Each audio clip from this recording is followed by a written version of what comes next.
Hey guys, want to talk about an issue that comes up from time to time. You'll see it online on some of the scroll saw forums, and I also get emails about this pretty frequently too, so I thought I would just discuss it. What you're seeing here is the DeWalt DW788 scroll saw, and what we're specifically going to talk about is the forward to back movement of the scroll saw blade.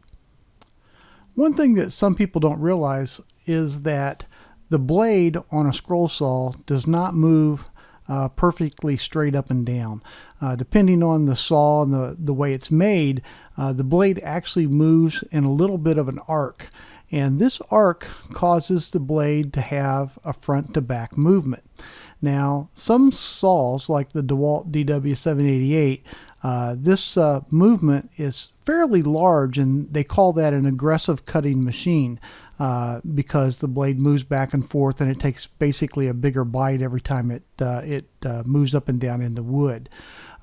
Occasionally you will see a saw, especially in the DeWalt family, that has excessive front to back movement. So in this video I just want to show you a couple of things to look for.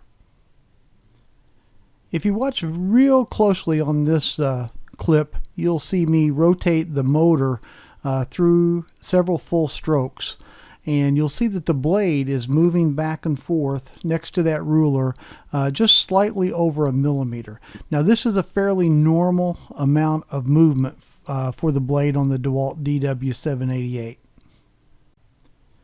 Now let's move over to a different scroll saw. This is a Seiko ST21. Now this saw, the front to back movement is somewhat adjustable, and you can see here that I have about half the travel that we have on the DeWalt. We've got about a half a millimeter on the Seiko.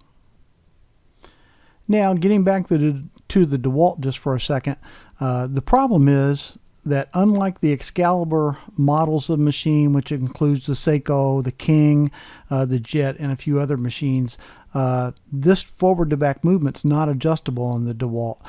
So if you have excessive movement front to back on the blade, there are no factory adjustments. Now there are some hacks that you'll find out there where you can make some adjustment, but I don't really recommend them. Some people actually like the more aggressive cut of the DeWalt scroll saw simply because you can cut faster. The blade's taking a bigger chunk out of each stroke, so that can work out to your advantage if you're a production cutter, but if you like to cut fine fretwork or very detailed work, this extra front to back movement can make those cuts particularly difficult. You'll actually get a situation where the blade will run past the end of the pattern line you're trying to follow without you being able to stop it. So it is a problem for fine fretwork.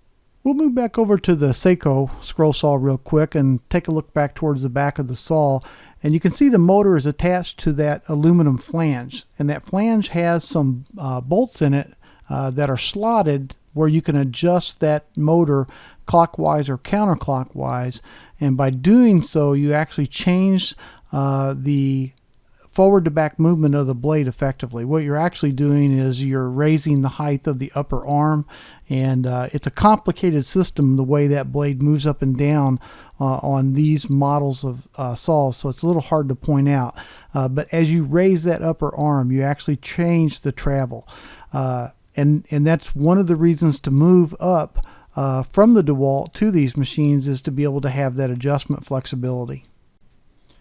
So if you own the DeWalt DW788 and you take a look at this forward to back movement and it is excessive, which would be anything over what you're seeing in this video that I'm showing you, would be, in my opinion, excessive. This is an older Type 1 DeWalt scroll saw. It's about 10 years old, and they seem to have a little more luck with quality control back then than they have in the last few years. Now, by far the majority of the machines that come out, this travel is fine. But if yours is excessive, what do you do? Well, if the saw's new, take it back, exchange it for another one.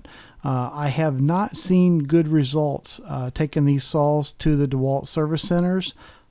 They simply don't see enough of these machines to be able to troubleshoot this problem, and to be honest with you, It's a manufacturing defect generally when the travel's too large anyway, and there's not much they can do about it. So if the saw's new, you want to take it back and get another one. Now, if you've had the machine for a while and you've just been living with this problem, there really are no easy solutions. I can point you to a place where there's a guy who has posted a little article about how to actually remove the shroud from the DeWalt and actually take a couple of the screws out and oblong the holes that those screws go in, so you can actually adjust the whole upper head assembly forward to back a little bit. And he did seem to have some luck doing that, but it is a pretty drastic thing to do to your machine. So again, I don't recommend it, but if you want to take a look at that, I'd be happy to point you towards it. Okay, just wanted to run this by everybody so they could see what the issue is, and as I get emails I can point towards this little video. I'm Steve Good. Thanks for being with me at the Scroll Saw Workshop, and we'll catch you next time.